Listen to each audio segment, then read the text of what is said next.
Okay, we're gonna hope that this isn't a total disaster with me trying to hold the phone and all the things. I have Bogie, who is, hi,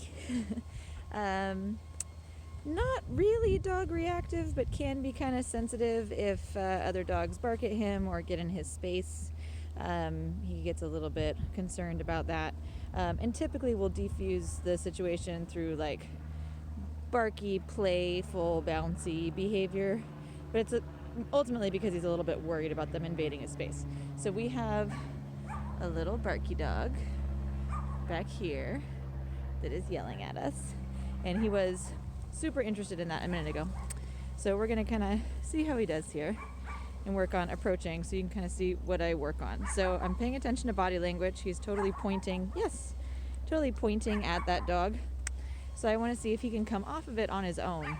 I get a lot of people that ask me, you know, when you're long lining, when you're doing sniffy walks, how close can you get to those triggers before you want to start interrupting and working on leave-its and things. So this body language, this like squared up to the trigger, eye contact on the trigger, that's something that I would like to interrupt a little bit.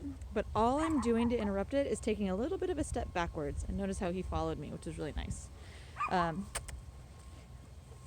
So we're gonna see if we can get a little bit closer here. And anytime he chooses, yes, to disengage from that trigger, I'm gonna give him some reinforcement. Now he could also choose to walk away from it. If he was like, okay, I'm done with this, let's move on, then I would just follow him, we'd move on. He hasn't really decided that that's what he wants to do yet. But like right now, he's totally focused on me. He's not pointing at that other dog anymore. So he's showing me that he's a little bit more comfortable and just doesn't really mind that that dog is there. So that's also a good indication that we could probably move on somewhere else. So come on, folks. You did notice when he was facing that other dog that his tail was down, which again kind of shows that he's a little concerned about it more than overstimulated. Here his tail is up. We got a lot closer. He's pointing at that dog. Good choice, good boy. And that higher tail is definitely an indication that he's more likely to be a little reactive. So the 3 body language signals that I look for that are going to predict a reactive behavior are maintaining eye contact, staring, that frontal body alignment when he is, I know life is hard for you.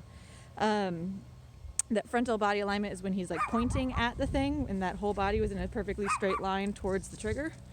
And that tail's my 3rd indicator to kind of tell me where he's at in terms of his emotional arousal, so how worked up he is. So now his tail is pretty neutral, just kind of coming straight off his body. So we're back to kind of a neutral level. When his tail was really high, I'm gonna walk backwards here, I'm sure that's not gonna cause problems. When his tail was really high, that was when I needed to kind of jump in and help him a little bit more because he was a little too close to that trigger. And when his tail was really low, it was showing that he was a little bit concerned. And there's a lot of information that we can get from tails that I can't explain in a short video because there's literally a whole textbook out on reading tails. But I kind of look at it as this little arousal meter. The higher it is, the higher the arousal. The lower it is, the more relaxed, until you get really low, like in the tucked level. And that's going to be more concerned, worried, stressed, that sort of thing. So I was reading that body language on Bogie, and he was telling me, hi, I said your name, I know. He was telling me how comfortable or not comfortable he was with that distraction. And what I paid attention to is he able to disengage that eye contact?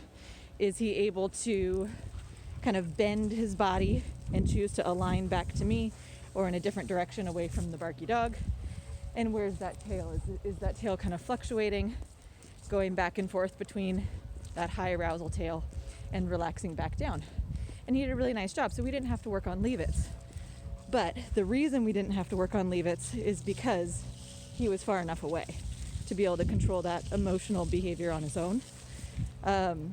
And you saw from the video kind of how close he was. That's dog dependent. He chose to get that close based on what body language he was showing me. So I always want to pay attention to that. Let the dog tell you where their comfort zone is. And if they're doing that hard stare, that aligned body language, and that high tail, They're just too close. If they're barky, lungy, crazy, we're way too close. So always kind of look at that body language. Let your dog communicate with you as much as we're trying to communicate with them. All right, there's some tips for you. I know this video is probably really shaky and all over the place, but hopefully that helps. Good luck, guys.